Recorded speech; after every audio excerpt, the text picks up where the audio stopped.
Nicolas Codeville, je te cite, ça enregistre. Et puis voilà, après c'est l'idée de le diffuser sur son site pour qu'il y ait un peu de... tous les absents en fait qui n'ont pas toujours tort. Donc c'est bon, ça vous dérange pas?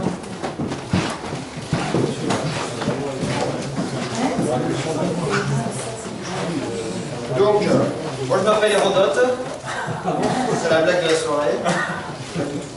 Donc, moi je suis Sébastien et je fais partie d'un mensuel de critique sociale qui s'appelle CQFD.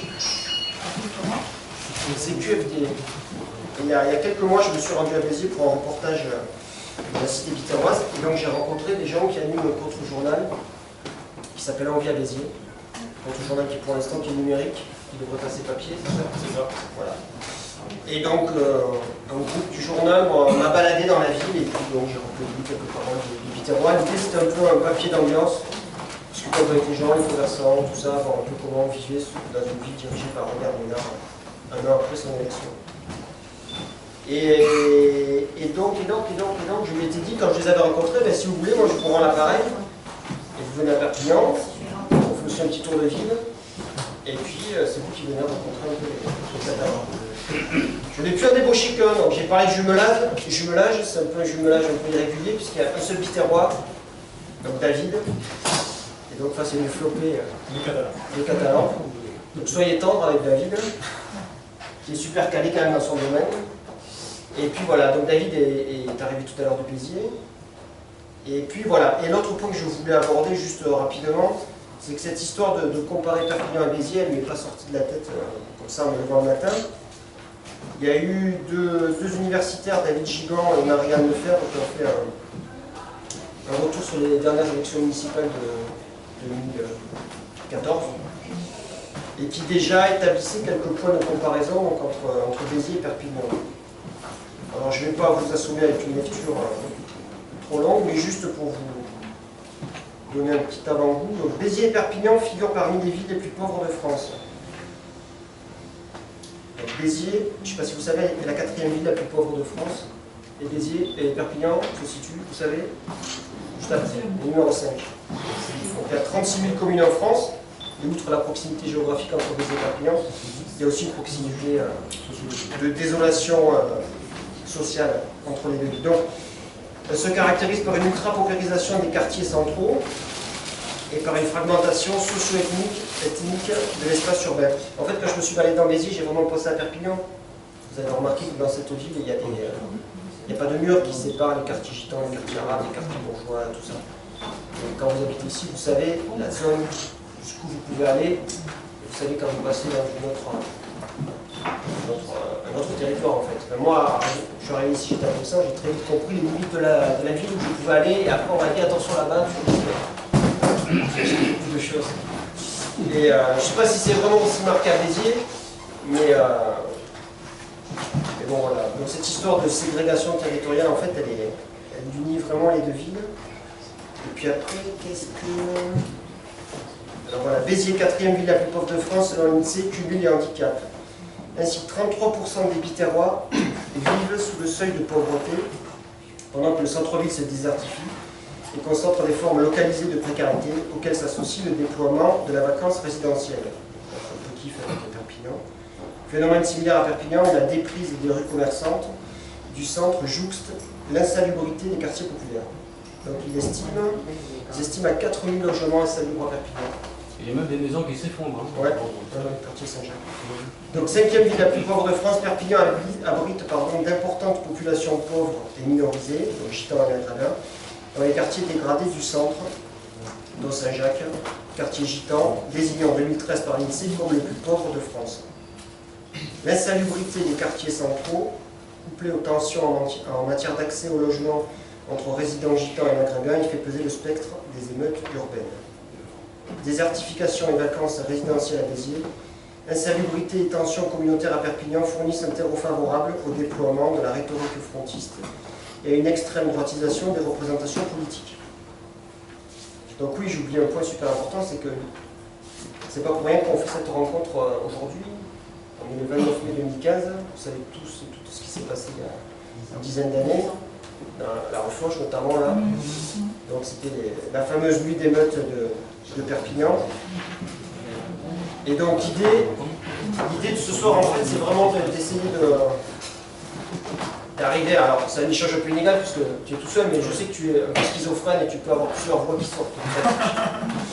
Mais d'arriver un peu à ce que nous on parle de Perpignan et que David nous renvoie un petit écho de Béziers, notamment ce jour donc ici c'est l'anniversaire des touristes, l'anniversaire de ces émeutes entre population gitane arabe et Perpignan. Et donc, non, et non, pas contre gitans. c'est pour ça que je vais présenter. On a dit. Donc, du coup, c'est intéressant de revenir. On coupera ça au montage. Mais maintenant, je vais laisser. Tu veux dire quelques mots sur. Oui, après, si je me lance, je sais que je suis un grand bavard. Après, l'idée, c'est vraiment d'essayer de faire comme une forme de discussion, d'échange. On n'a pas un savoir spécial ici. Que vous n'auriez pas à votre niveau. Donc David va dire quelques mots sur Béziers, puis après il faudrait que ça flambe. Il faut mettre un peu le feu à la librairie Torquatis. Voilà. La matière. Qui ça? Et toi? Donc, merci de m'accueillir. Moi, je ne suis pas tout à fait étranger en terre catalane parce que dans mon histoire, j'ai des cousins en Catalogne Nord et en Catalogne Sud, du fait d'une très longue... Hein, du fait d'une très longue histoire que certains n'ont aucun mal à imaginer si je parle de la CNT, de Malaga, voilà. Donc, voilà. Mes ancêtres sont passés par le camp de Rivesaltes, voilà. Donc je ne suis pas étranger en terre catalane, et puis je viens quelquefois à Perpignan. Puis pour ce qui est du Languedoc-Roussillon, bon, c'est un territoire que je connais relativement bien. Alors à Béziers, effectivement, bon, dans mes multiples activités, j'ai essayé d'initier, d'impulser quelque chose en réponse en fait à la propagande, parce que c'est plus une propagande qu'autre chose, distillée dans le journal municipal qui s'appelle le journal de Béziers, donc qui aujourd'hui est tiré en bimensuel, donc 2 fois par mois, qui au départ suivait un rythme mensuel comme tous les journaux municipaux de France et de Navarre quasiment. Et puis là, il a décidé d'accélérer le rythme, ce qui fait que le journal est moins épais, mais toujours aussi nauséabond. Donc j'ai amené un exemplaire, voilà. Ça va me permettre... j'en ai qu'un, parce que bah, du coup, on se les échange, on se les prête, et il m'en reste qu'un. Mais c'est bien parce qu'il y a tout ce qu'il faut... Ah, celui-là est très bon. Oui, celui-là est très bon. Ah ouais. Alors vous voyez tout de suite la propagande... la propagande Front National, donc on tape sur la municipalité précédente, bon ça à la limite, mais déjà on s'est fait de façon très caricaturale, et puis c'est le discours frontiste, hein, c'est-à-dire on tape sur les élites, le clientélisme, là où ils n'ont pas tout à fait tort, mais c'est pas comme ça qu'il faudra le faire, c'est avec beaucoup plus de pédagogie. Et en fait il a construit son journal de Béziers comme le Minute des années 70, bon, certains auront peut-être une idée, avec des titres flash, alors c'est un peu un croisement entre closer, minute, détective, donc pour vous donner un exemple de la pagination, voilà ça peut donner ça, la chambre régionale, feu à volonté, donc c'est ça. Et en fait ce journal, il y a tout ce qui fait qu'on le déteste, hein. C'est-à-dire que c'est la misogynie affichée, alors je vais vous prendre un exemple très parlant parce que c'est voilà. C'est-à-dire que donc l'équipe de volley est résumée à on les prend sous la douche. Le titre. Dis le titre. Cool mouillé, voilà. Hein, donc il y a des photos sous le. C'est-à-dire que dans tous les journaux de Béziers qui paraissent, la femme ne sert que de faire valoir. C'est-à-dire qu'elle est soit, c'est toujours vulgaire. C'est jamais comment un point de vue positif en fait pour la femme, surtout pas féministe. Il faut savoir quand même que l'épouse de Robert Ménard est une représentante de l'Opus Dei. Une petite idée. Donc voilà, alors que ces jeunes filles, elles représentent quand même l'élite du volley féminin français, puisqu'elles jouent en Coupe d'Europe et qu'elles sont régulièrement en demi-finale du championnat de France, voire en finale, que beaucoup sont universitaires, font des études brillantes. Donc c'est peut-être par là qu'il faudrait commencer, par les mettre en valeur plutôt que voilà, de cette façon-là. Elles ont bien dit, alors. est-ce que la municipalité donne une subvention si importante qu'elles aient accepté de poser Elle donne une subvention, certes, mais pas si importante, puisqu'elles ne peuvent pas jouer les matchs de championnat d'Europe dans leur salle, puisque la salle n'est pas aux normes, donc elles sont obligées de les jouer ailleurs, alors que c'est une salle récente. Donc voilà. Un autre exemple, c'est le tout sécuritaire, hein, puisque bon, c'était l'axe principal de la campagne municipale de Robert Ménard. Donc voilà, voilà, hein. On est rassurés, nos amis les policiers armés qui ont un ami sûr, qui s'appelle le flingue, sont là. Donc, voilà. Là, je demande juste un petit outil parce que vous n'êtes pas dans l'ambiance. La nuit, dans certaines rues de Béziers, depuis des années, c'était l'heure du business, de l'embrouille, de la baston.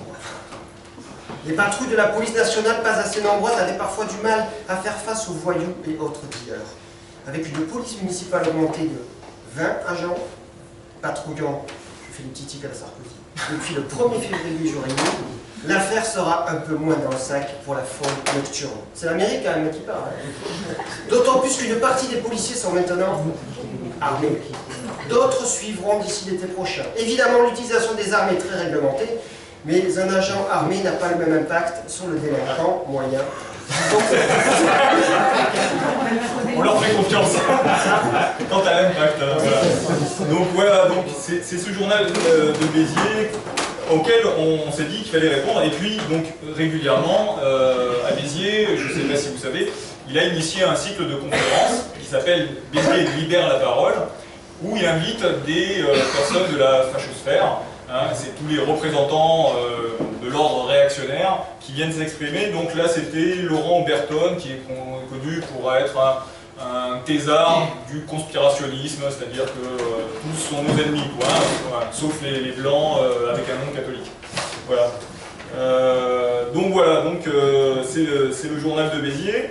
Et voilà, nous, on a décidé, on était très peu nombreux au départ, et puis en réaction à ce journal nauséabond, on s'est dit qu'il fallait impulser quelque chose, d'autant qu'on a quand même une opposition, j'en dirai deux mots tout à l'heure, une opposition institutionnelle assez abscon, et donc on s'est dit qu'il fallait qu'il émerge une initiative citoyenne pour répondre à ça, d'autant qu'il est capable quand même de se fendre de choses quand même vraiment truculentes dans son journal, parce que moi en fait, la première réaction épidermique qui m'avait fait dire, qui m'avait fait proposer cette initiative, c'était un no pasaran, quand même. Il s'était signé d'un no pasaran. Là, je m'étais défendu une tribune en disant que c'était vraiment, c'était insultant, c'est pire que tout, quoi. Comment ce type peut voilà, se targuer de ça. Et c'était à propos du prix de l'eau en plus, pour un truc qui n'avait rien à voir, mais enfin, prendre ce mot-là, qui est le nôtre, c'était vraiment une insulte première, quoi. Et donc on s'est dit, bon, on va trouver une solution, et c'est là qu'on a initié donc une réponse en créant un journal, un contre-journal, qui s'appelle Envie à Béziers. Alors pourquoi ce titre? C'est parce qu'au moment de la création, on a discuté on a voté le titre, parce que c'est un fonctionnement qu'on essaye très démocratique. Et Envie à Béziers, parce qu'il y avait l'envie de redonner envie de Béziers, de dire autre chose, mais c'était au moment où sortait l'album éponyme d'Akhenaton, avec le titre « Je suis en vie ». Et donc j'ai tout de suite pensé à ça, et du coup on a gardé le titre, et donc vous pouvez nous trouver sur internet, envieabéziers.info. Et donc le bandeau c'est Envie à Béziers, Envie de Béziers. Voilà.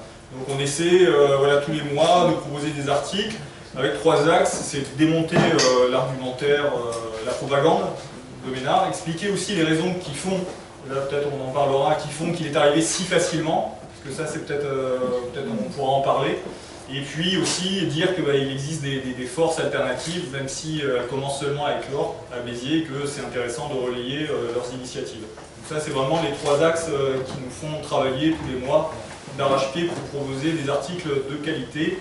Donc là, on s'est monté en association pour essayer de sortir une version de papier.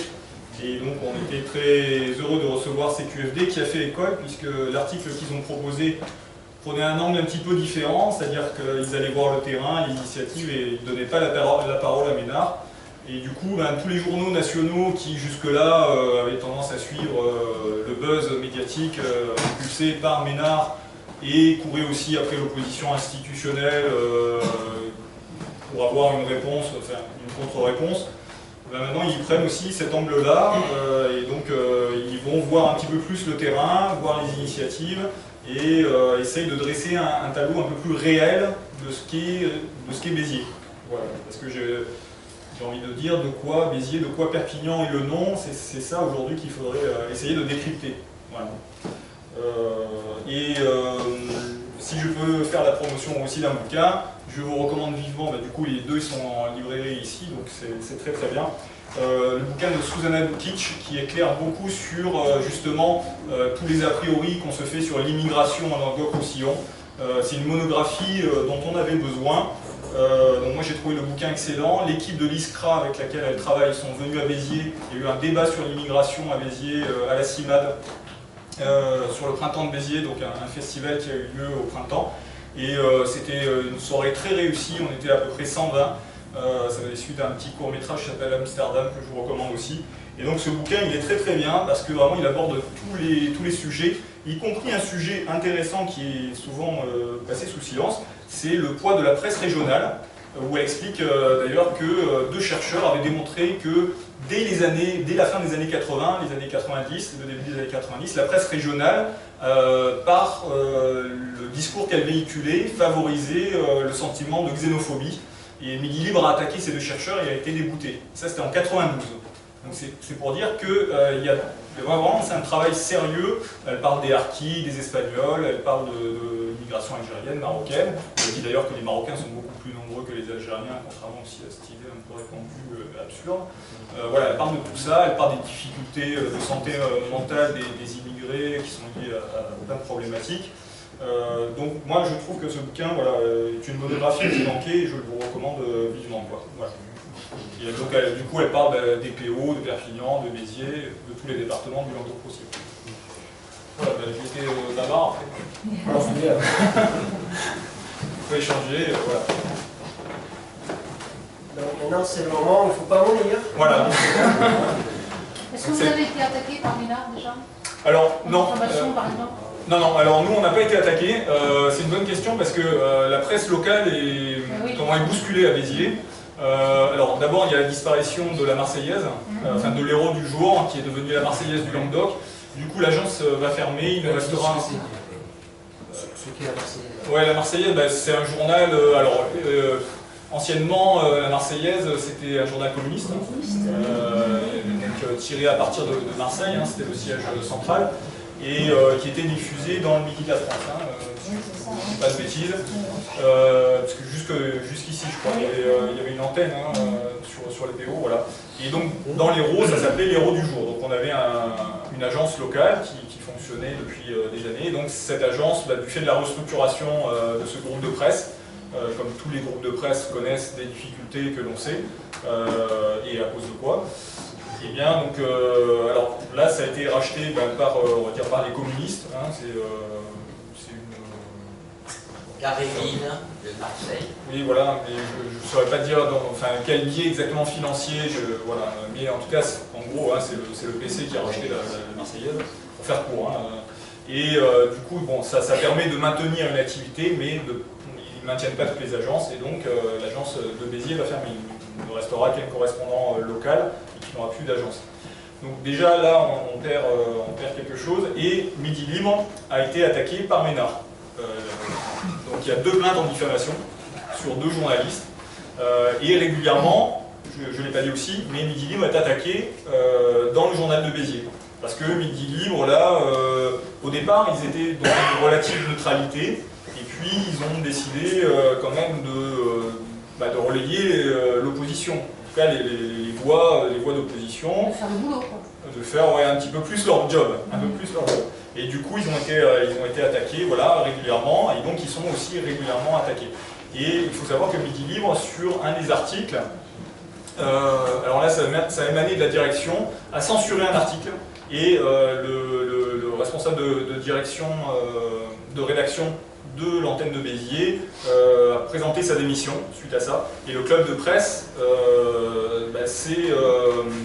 s'est fendu d'un papier disant que là, quelque part, on avait avait franchi une ligne jaune, parce que si on censurait un article, il y avait une atteinte à la liberté de la presse.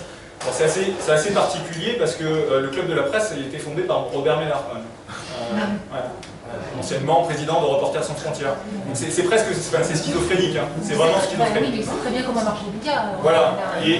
Et du coup, l'idée est que, et ça va très certainement se faire, l'idée c'est qu'on a joint le club de la presse, on a joint Reporters sans frontières, et on va essayer de monter un cycle de conférences avec ces deux partenaires, entre autres, mais aussi Mediapart, pourquoi pas, et Respublica, pour justement voilà, répondre au cycle de conférences de fait Ménard. Voilà. Parmi les invités du cycle de conférences de Ménard, il y a eu Zemmour, il y a eu De Villiers. Alors vous pouvez, alors ça c'est un passage vraiment hallucinant, mais c'est une collègue de Envia Béziers qui m'a envoyé le lien. Donc De Villiers est venu je crois en fin 2014. C'est ça. On parlait de son bouquin sur Jeanne d'Arc. Et à un moment donné dans la vidéo, il y a une petite bande de trublions, mais vraiment qui ne sont pas nombreux et vraiment pas agressifs quoi. Ils sont un peu perchés tout ça. Et donc De Villiers fait son speech. Et puis il remarque là, ces gens en politique qui ne sont pas vraiment du bord de De Villiers. Et donc il y a tout d'un coup une sorte de retournement de la salle. Je ne sais plus trop comment ça s'appelle, si c'est De Villiers qui leur dit. Et donc bref, ces gens-là qui sont 4 ou 5, des afro-gauchistes, se font virer par des sortes de mastards, comme sorte de service d'ordre. Toute la foule là qui est réunie dans ce théâtre se met à hurler, à les siffler, tout ça. C'est vraiment impressionnant et tout le monde a un peu garde à vous. Et De Villiers n'en peut plus, il exulte et tout. Et puis il applaudit les gens s'applaudissent entre eux. C'est vraiment un grand moment un peu de flash totalitaire, c'est une expression à la mode là. Et puis juste après ça, il y a De Villiers qui dit vous savez ce que ferait Jeanne d'Arc si elle revenait aujourd'hui? Elle nettoierait tout ça au Karcher quoi. Et là, il faut applaudir. T'as ça sur YouTube. C'est assez. Voilà. Et en fait, la première conférence, elle a eu lieu. Il y a peu de temps sur la nostalgérie. Donc ça fait écho aussi aux problématiques peut-être qu'on peut échanger. On a fait venir Pierre Dôme, dont vous avez aussi le bouquin là, et Alain Ruscio. Donc Alain Ruscio a écrit sur l'OAS. Et Pierre Dôme, il a écrit 2 bouquins, un sur les harkis, restés en Algérie, et un sur les pieds noirs, restés en Algérie. Donc le dernier, c'est sur les harkis, où il démonte en fait l'argumentaire selon lequel tous ont été massacrés, ce qui est complètement faux. D'abord, il y a 200 000 pieds noirs qui sont restés en Algérie qui n'ont pas été massacrés, et puis ensuite, il y a beaucoup plus de harkis qui ne sont restés en Algérie que ceux qui sont venus en France. Et qu'aujourd'hui, ces harkis, ils ont le droit de toucher une pension de l'État français. Depuis 2008, il y a une loi qui les autorise en fait à demander leur carte d'anciens combattants, ce qu'ils font. Et donc il y a des files énormes tous les jours à Alger, parce qu'on a monté un bureau auprès de l'ambassade, et ils viennent demander leur carte d'anciens combattants, et ainsi ça leur permet de toucher une pension. Et pour autant, ils ne sont pas massacrés. Donc ils sont venus, et là où on regrette par rapport à la question de la presse aussi, c'est que pour l'instant, donc, y compris sur le débat de l'immigration, en fait, nous sommes notre propre relais, ce qui fait aussi la force du contre-journal, c'est que nous sommes notre propre média, et c'est ce que moi j'essaie aussi d'expliquer, c'est-à-dire que si on n'avait pas cet organe de presse donc, qui est d'initiative citoyenne, on aurait du mal aussi à faire ressortir certaines choses, comme ces 2 événements, qui sont des événements, hein, parce qu'à Béziers, pour réunir 120 personnes, c'est très très compliqué, hein, autour d'un sujet, aller chercher les gens à Béziers, c'est compliqué. Or là, c'était vraiment 2 soirées réussies, et la soirée, donc avec Pierre Dôme et Alain Ruscio, il y avait seulement un correspondant de presse, le seul, c'était celui de l'Humanité, sinon personne n'était présent, y compris Midi Liban. Voilà, donc c'est pour dire qu'on a cette difficulté-là aussi, et c'est tout l'intérêt en fait de notre existence aussi. Voilà. Moi je voulais dire, je suis littéroise, je suis littéroise, mais j'ai quitté Béziers, maintenant j'ai fait mes études, je suis partie je suis dans Montpellier, après j'ai bougé un peu, puis je me suis établie, pardon, j'étais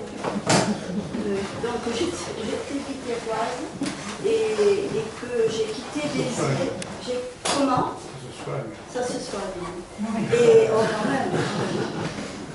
Et donc j'ai quitté Béziers faire mes études et après j'ai bougé un peu et je suis venue m'établir à Perpignan. Voilà.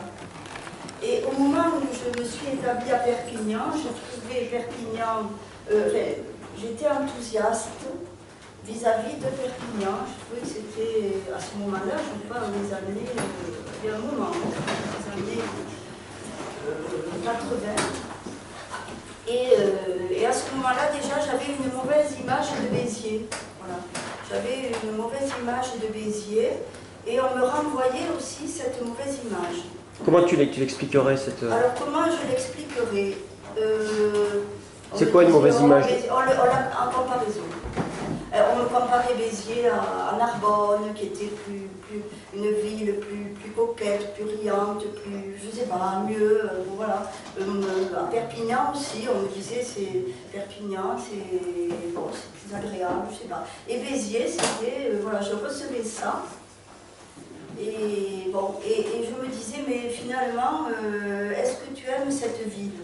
Je ne pouvais pas le dire. J'y avais passé 20 ans. Et j'étais incapable de dire qu'est-ce qui me rattachait à cette ville. Voilà. Et après, alors, je m'en suis détachée. C'est-à-dire que je suis restée sur Perpignan, je me suis attachée à Perpignan, et je me suis... voilà, Béziers, alors je continue d'y aller quand même, hein, parce que j'ai encore un peu de famille, et donc j'y retourne régulièrement. Et alors là, j'entends les pires choses sur la ville, parce que là, on me dit, depuis des années, hein, pour ce que vous venez de dire, que rien ne marche, que les affaires ne marchent pas, la ville est dépeuplée, enfin le centre-ville est dépeuplé. Maintenant, ils ont fait ce polygone à l'extérieur qui fait, voilà, qui attire tous les... Voilà, voilà. Enfin, bon. Il y a une bizarre image comme ça sur Béziers. Et en même temps, moi j'ai un autre écho. Parce que je suis dans le milieu psy. Et donc dans ce milieu, je sais qu'à Béziers, il y a par exemple plusieurs équipes de pédopsychiatrie qui font du bon travail et qui sont, dont j'ai entendu parler en bien à l'extérieur, donc notamment ici. Voilà.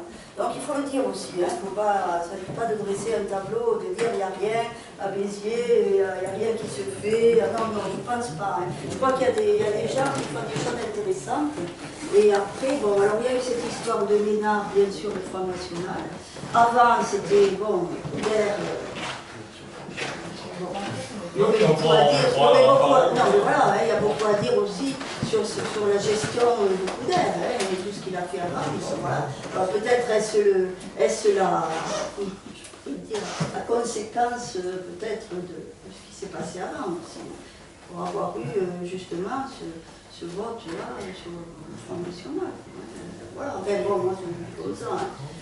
Si je peux répondre à ça, je ne sais pas si c'est dans le bouquin, et peut-être, du coup, on pourra parler aussi de la carte électorale de Perpignan, mais je crois que ce qui est intéressant quand même dans les villes du Midi, il y a un philosophe qui s'est intéressé à la question, je vous recommande vraiment sa lecture, c'est Saïd Bouamama, qui s'est intéressé en fait à la déshérence des quartiers populaires, y compris par, je dirais, les anciennes forces qui y étaient, c'est-à-dire l'îlotage fait par les syndicats et les partis, on va dire, de gauche, qui a disparu aujourd'hui et qui est un échec.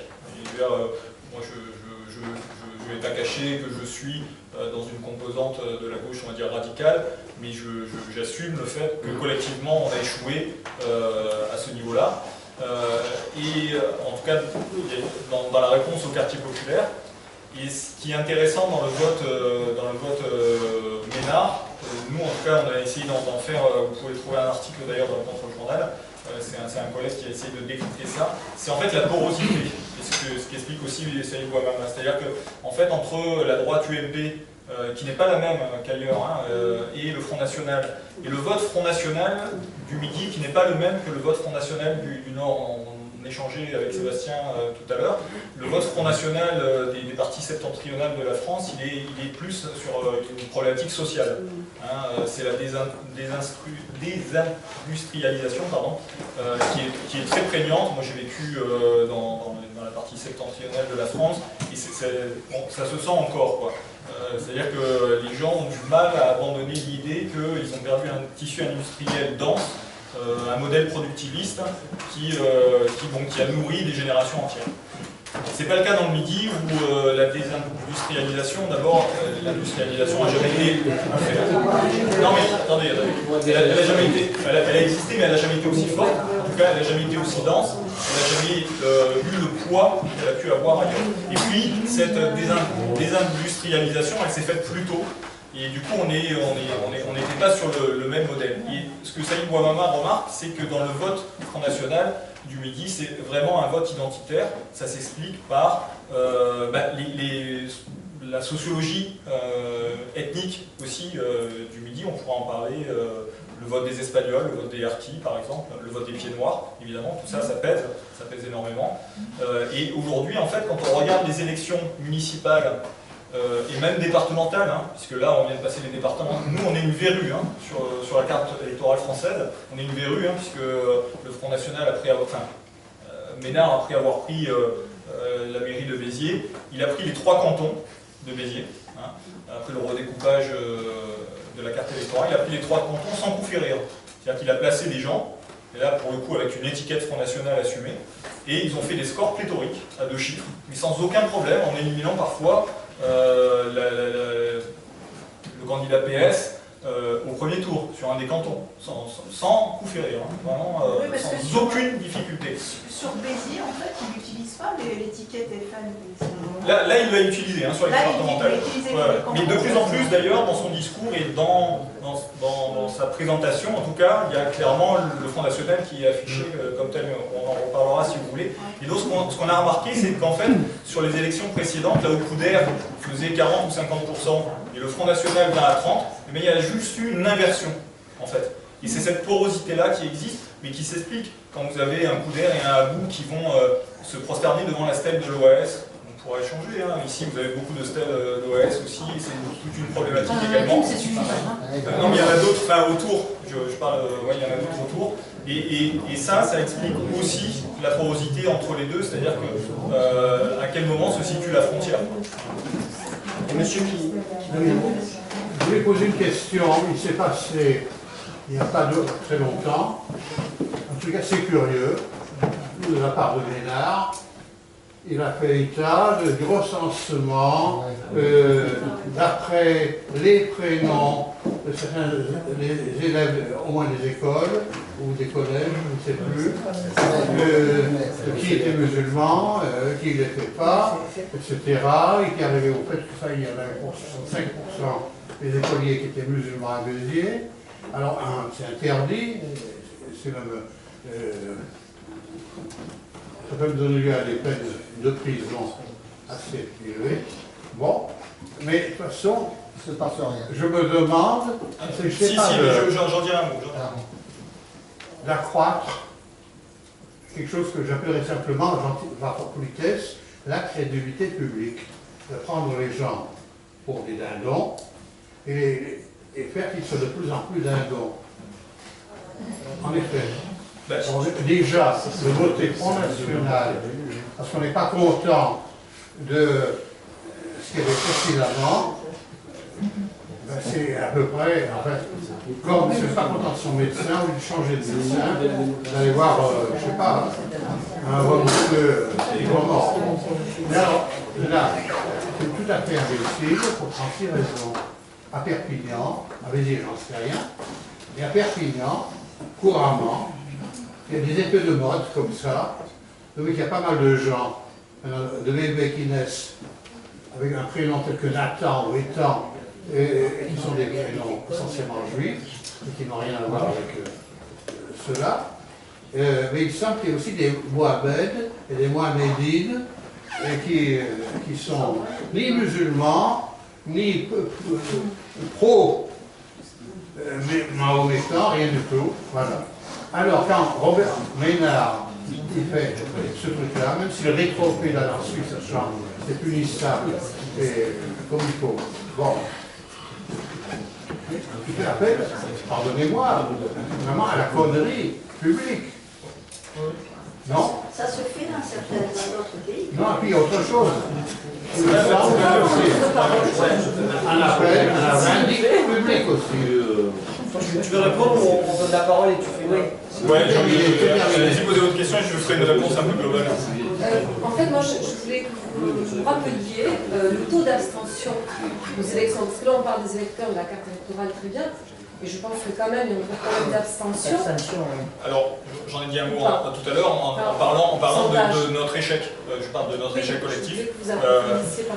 Alors, l'abstention, elle est essentiellement concentrée effectivement sur les zones centrales du centre-ville et sur les quartiers populaires. Je pense que ça doit être un peu la même chose à Perpignan. Je pense qu'on va retrouver un peu les problématiques là. Sachant quand même que on a certains quartiers populaires qui ont un vote pro-Ménard ou pro-FN qui dépasse les 50% sur certains bureaux de vote. Donc ça pose aussi la question de savoir qui vote. Et en fait, ça c'est quelque chose que moi j'avais rencontré déjà à Marseille. C'est-à-dire les premières générations s'identifient plus facilement à un discours sécuritaire. Pourquoi? Parce que malgré tout, ils font partie de la même, on va dire, communauté socio-ethnique, mais c'est quand même, eux ils sont arrivés en premier, et d'autres sont arrivés derrière, et c'est toujours le dernier qui ferme la porte. Hein. C'est ce que rappelait Akhenaton il n'y a pas très longtemps.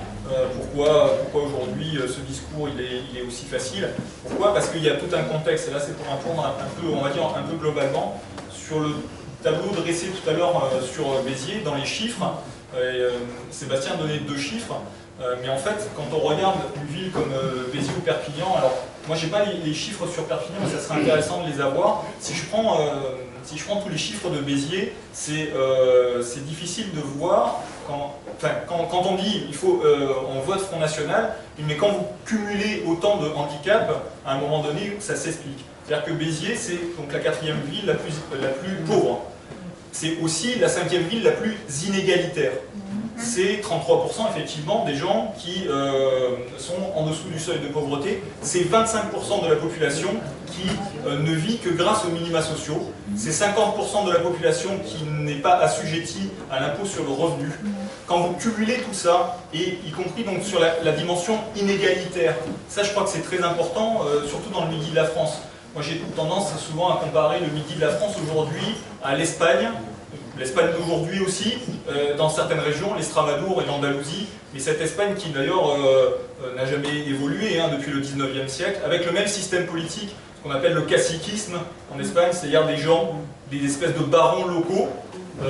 Vous en avez, nous en avons, c'est-à-dire des gens en fait qui vont cumuler X mandats. Nous, par exemple, on en a un très célèbre, il s'appelle Cléber Mesquida, aujourd'hui c'est le président du Conseil général de l'Hérault, mais qui, à un moment dans son temps, a été maire de Saint-Pons, président de la communauté d'agglomération, conseiller général, président du conseil de surveillance de l'hôpital de Saint-Pons. Il a été, je sais plus combien de mandats il avait, un vrai baron local. Couder, en son temps, a été un baron local, maire, député, conseiller régional, président de la communauté d'agglomération, président du conseil de surveillance. Quand vous avez ces gens-là qui créent des réseaux, c'est-à-dire qu'en fait, c'est un peu le système antique, c'est-à-dire qu'ils jettent des miettes à des gens, qu'ils leur envoient l'ascenseur en les élisant, et c'est toujours les mêmes, c'est-à-dire cette bourgeoisie moyenne qui a peur de perdre ses prérogatives ou le peu qu'elle a. Et à Béziers, c'est ce qui se passe, c'est-à-dire que qui a voté essentiellement pour Ménard, c'est-à-dire tous les commerçants du centre-ville, et une certaine bourgeoisie, en fait, cette haute bourgeoisie, qui en fait, mais ça c'est historiquement, c'est-à-dire qu'à un moment donné, pour protéger ce qu'on a, on va s'allier avec celui qui, on pense, nous protéger le mieux. Et en plus, Ménard n'arrivait pas en terrain inconnu. Il ne faut pas oublier que Ménard, s'il s'est fait élire à Béziers, c'est pas pour rien. D'abord, il a vécu à Béziers, il a milité à Béziers, il a construit sa réputation de reporter à Béziers, il avait animé une radio libre. Il connaît très bien le milieu, y compris le milieu taurin, qui a un poids aussi, ça il faut en parler. Contre, hein. Comment? J'étais contre Ménard. Qui ça? Le milieu touret. Il a quand même dit la Alors, l'automachine, le milieu taurin, c'est quand même un... Parce que nous, on a eu une réunion quelque temps avant que ça se passe avec des gens justement de la tauromachie très bien placés. Ils n'étaient pas du tout ravis. Bon, en tout cas, là, ça a l'air de très bien se passer avec eux. C'est l'aparté. Ça a l'air de très bien se passer avec eux. Je pense qu'il y a plusieurs milieux taurins aussi. Hein. Il y en a un milieu, c'est hétérogène. Mais donc, tout ça fait que Robert Ménard n'arrivait pas en terrain difficile. Effectivement, devant une telle déshérence, quand vous cumulez autant de handicaps sur autant de décennies, et que vous en arrivez à la situation de Béziers. Alors ça peut être un tableau, et vous dites qu'il n'y a pas que des choses mauvaises, mais quand vous avez tout ça cumulé, ce que ne dit pas la presse, c'est-à-dire que quand vous ramassez tout ça sur une seule ville, sur une seule entité, avec autant de difficultés, avec des taux de chômage, je n'ai pas parlé du taux de chômage, hein, mais le taux de chômage, en gros, sur Béziers, il est à 22%, sur certains quartiers, il est à 40, 60, 80%. Voilà. Quand vous avez ça, voilà, et là-dessus, vous avez ce que je disais, les inégalités. Vous avez proportionnellement à Béziers le plus de personnes qui payent l'ISF. Comparé à le fait d'être la ville la plus pauvre de France. C'est pareil chez nous. Vous parlez des deux villes, mais par rapport aux autres, qu'est-ce qui a fait que ces deux villes, Béziers et Perpignan, se retrouvent dans cette situation par rapport aux autres villes? Est-ce que c'est la désertification des commerçants en centre-ville qui a créé un appauvrissement du centre-ville et derrière toutes ces conséquences? Parce que ce soit Béziers ou Perpignan, je suppose que la ville est cernée par des centres commerciaux. Il n'y a plus rien en ville. Les lois qui ont été faites au départ pour protéger les commerçants du centre-ville, finalement, une fois qu'on protégeait les grandes surfaces qui sont à l'extérieur de la ville, elles ne protègent rien du tout. Le résultat est qu'en centre-ville, il n'y a plus rien. Et pourquoi cette désertification est plus forte à Béziers et à Perpignan que dans d'autres villes? Je pense qu'on peut retrouver des problématiques similaires à Nîmes, à Alès, qui ont des problématiques assez similaires, et dans pas mal de villes comme ça du midi de la France.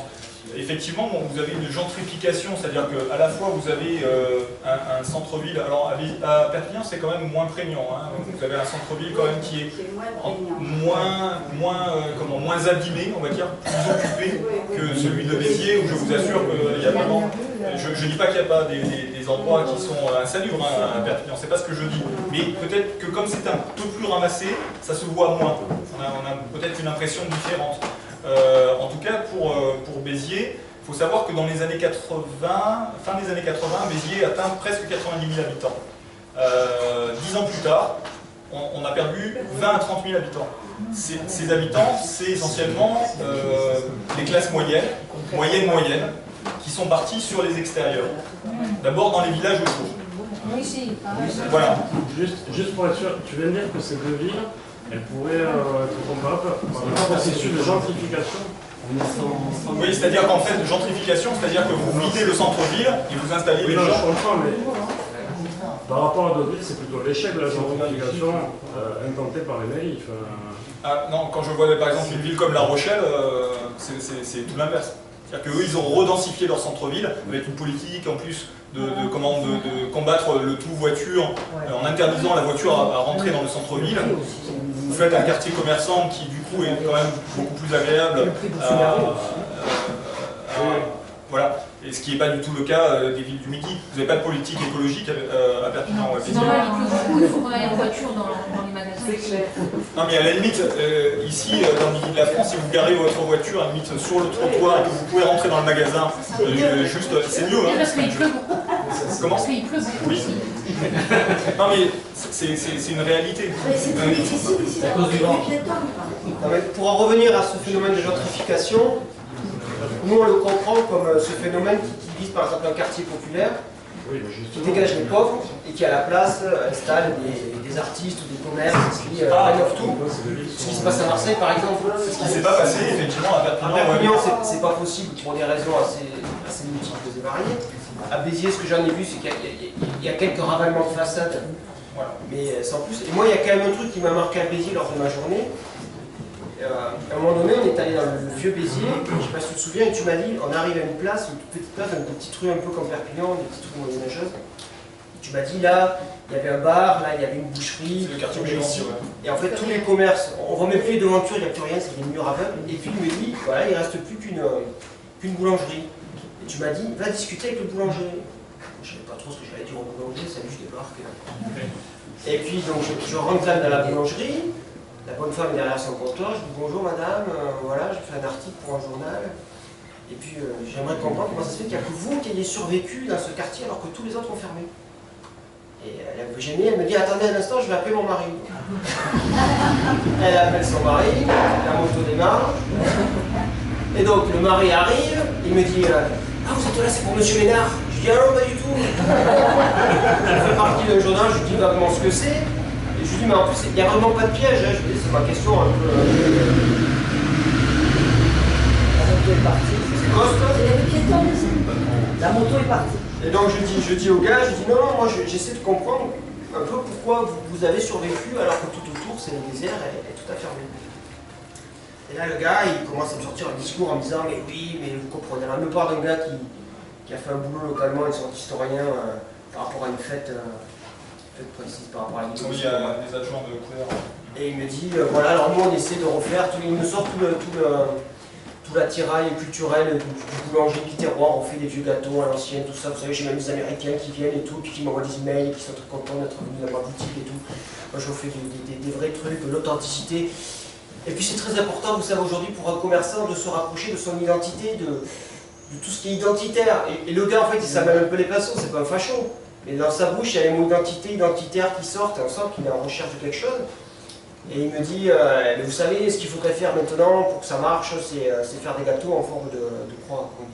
Occitane. Des croix occitanes. Et en même temps qu'il me fait tout son discours, mais qui est vraiment brouillé et qui est vraiment pas agressif. Il n'y a pas de discours, il n'y a rien de xénophobe derrière. On sent vraiment que le gars il passe pour survivre économiquement. Les seuls clients de sa boutique,